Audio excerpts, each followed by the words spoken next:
Allah Ta'ala akan beri keputusan yang bahawa malamnya jam poh sekian minit pulen ujian, yang ukuran ujian dupno raya.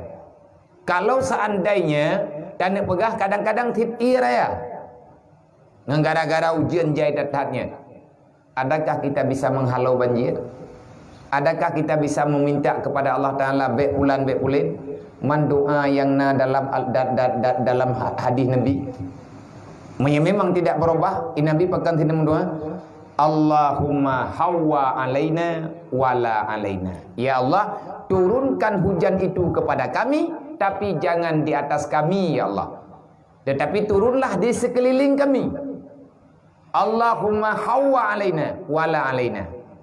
Turunkan hujan itu di sekeliling tempat tinggal kami, jangan engkau turunkan langsung kepada kami. Ya Allah, menyekana putren ho teman di sekeliling kamu ya. Ya Allah, na putren ujian lang laut menteng. Ya Allah, na putren ujian lang keruang menteng. Ya Allah, na putren ujian di gunung menteng. Bah on wate truk atas gunung, ibagi kedroi le gunung ho yang jadi putren. Nyen berlaku kan. Innallaha wa malaikatahu yusalluna